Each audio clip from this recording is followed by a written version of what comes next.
Você já parou para pensar como as descobertas científicas podem transformar completamente a nossa compreensão do universo?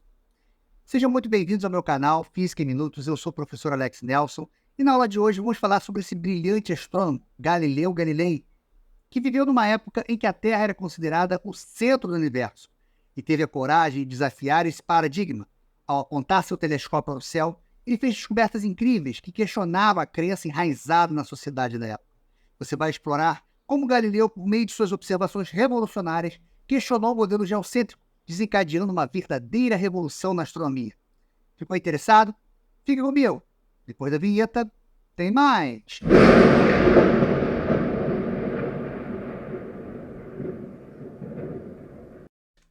No início do século XVII, vivia-se o seguinte quadro. Apenas os filósofos que estudavam a essência eram autorizados a dissertar sobre a realidade do mundo. Aos astrônomos, deveriam se contentar apenas em fazer cálculos. O conhecimento completo e definitivo dos céus estava todo atribuído aos estudos de Aristóteles. A teologia cristã, no que se refere ao sistema de mundo, também estava baseado na filosofia aristotélica. Os sistemas geocêntricos de Ptolomeu e Aristóteles dominavam a filosofia e a igreja. Já o modelo heliocêntrico de Copérnico, apesar de já existir na época, era pouco conhecido. Nesse contexto, Galileu Galilei apontara seu telescópio para o céu e provocara uma verdadeira revolução na ciência. Não se sabe ao certo quem inventou o telescópio. Sabe-se que o primeiro pedido de patente foi feito por Hans Lippershey em 1608 na Holanda. Em 1609, Galileu construiu seu primeiro telescópio, enquanto os telescópios holandeses tinham um aumento de apenas 3 a 4 vezes. Os primeiros telescópios de Galileu já tinham um aumento de 9 vezes. Se, por um lado, Galileu não inventou o telescópio, apenas aperfeiçoou, por outro, pode-se dizer que ele foi o primeiro a utilizá-lo para estudar o céu cientificamente a partir de 1609. Sua luneta astronômica, apesar de rudimentar em comparação com os modelos modernos, serviu para boas observações e revolucionaram a compreensão do cosmos na época, desempenhando um papel fundamental na transição do modelo geocêntrico para o modelo heliocêntrico. E o Galileu ele vai apontar a sua luneta astronômica para a Lua. E o que ele vai observar? Ele vai observar que a Lua ela era totalmente irregular, áspera, cheia de cavidades e proeminências, o que contrariava o modelo aristotélico, que considerava a Lua algo perfeito, liso e esférico. Outra façanha do Galileu ao apontar o seu telescópio para o céu foi a descoberta das luas de Júpiter.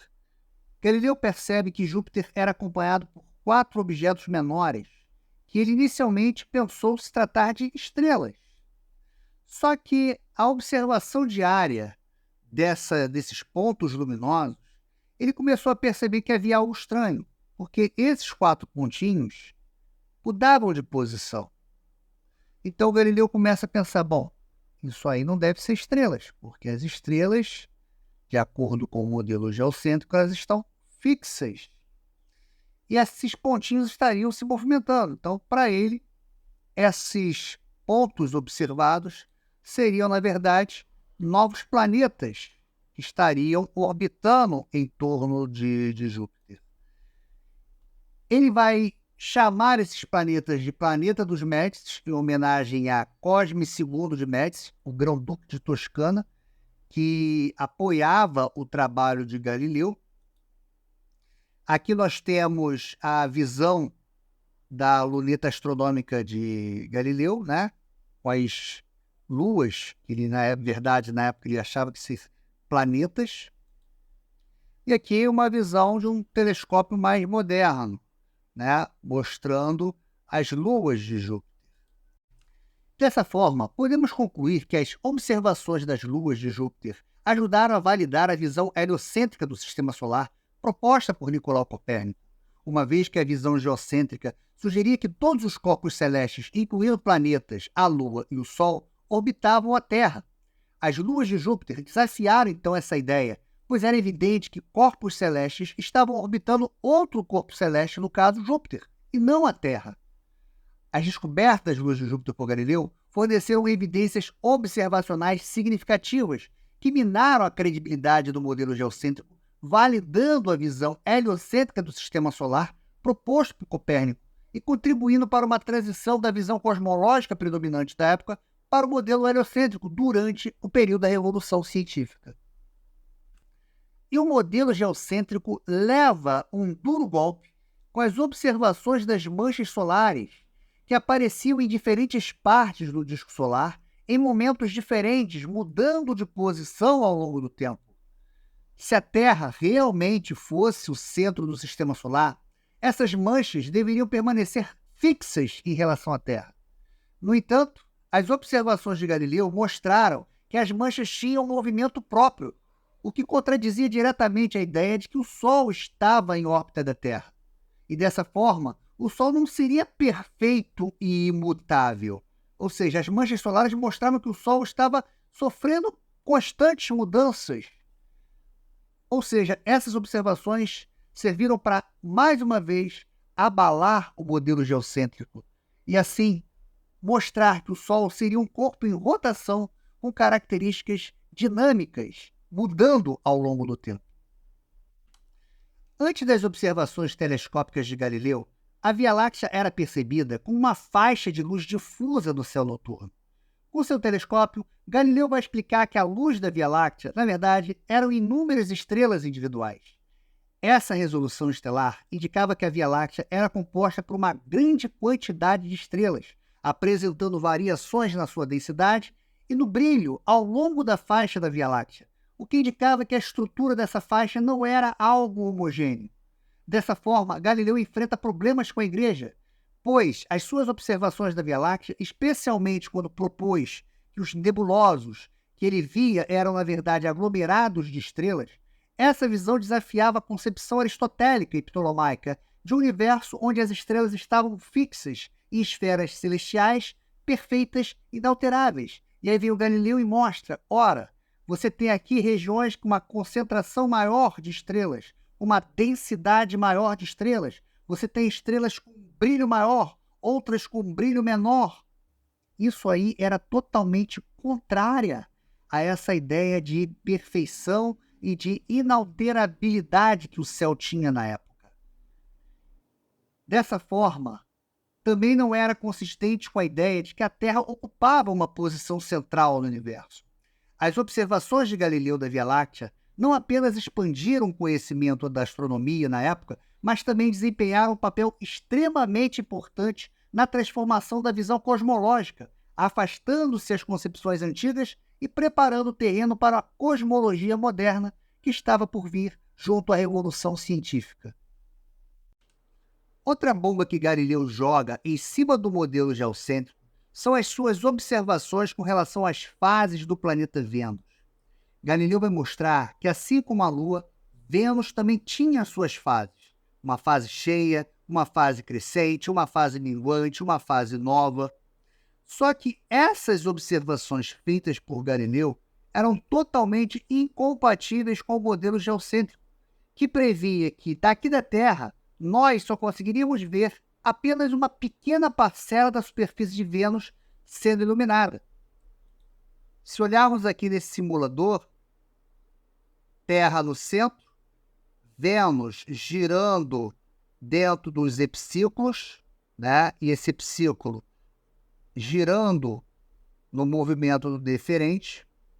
Aqui da Terra, nós só conseguiríamos ver Vênus com apenas um pedacinho dele sendo iluminado.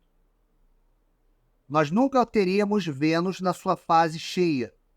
Sempre iríamos observar Vênus apenas um pedacinho. Quando a gente parte para o modelo heliocêntrico, com o Sol no centro, com Vênus e a Terra girando em torno da Terra, veja que agora você consegue ver as fases de Vênus, inclusive a fase cheia. Tá vendo? Todas as fases agora são observadas, coisas que o Galileu só consegue explicar se você colocar o Sol no centro do sistema. Então, as observações das fases de Vênus ele acabou desafiando a visão aristotélica dos corpos celestes como esferas celestiais perfeitas e imutáveis. As variações nas fases de Vênus sugeria que os corpos celestes não eram nem estáticos, muito menos uniformes, mas passíveis de mudanças e movimentos dinâmicos. Em 1610, Galileu vai publicar o seu livro O Mensageiro das Estrelas, em que ele mostra as crateras da Lua, as fases de Vênus, as luas de Júpiter. E lógico que esse livro vai causar toda uma efervescência no mundo acadêmico e também diante da Igreja Católica, pois, uma vez publicado esse livro, Galileu acabava de reforçar o modelo heliocêntrico de Nicolau Copérnico, que foi publicado no seu livro As Revoluções das Órbitas Celestes em 1543. As descobertas iniciais de Galileu vieram em oposição à Igreja Católica. E em 1616, a Inquisição declara o heliocentrismo formalmente como algo herético. Os livros heliocêntricos foram banidos e Galileu recebeu ordens explícitas para parar de manter, ensinar e defender ideias heliocêntricas. Galileu passa então a propor uma teoria das marés em 1616 e dos cometas em 1619.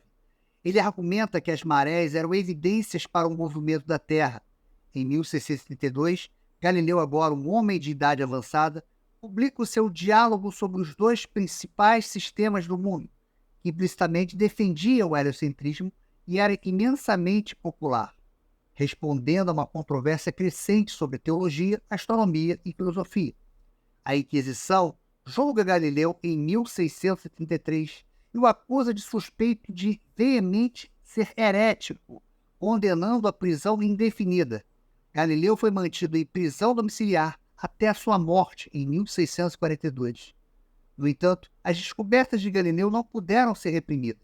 Elas ajudaram a pavimentar o caminho para a aceitação da visão heliocêntrica do universo, que é a visão aceita do universo até hoje. E se você gostou desse vídeo, vai lá, faça um comentário, curta a nossa página, se inscreva no canal se você ainda não fez, e não esqueça de apertar o sininho para você continuar recebendo as atualizações do nosso canal. Até a próxima e um grande abraço!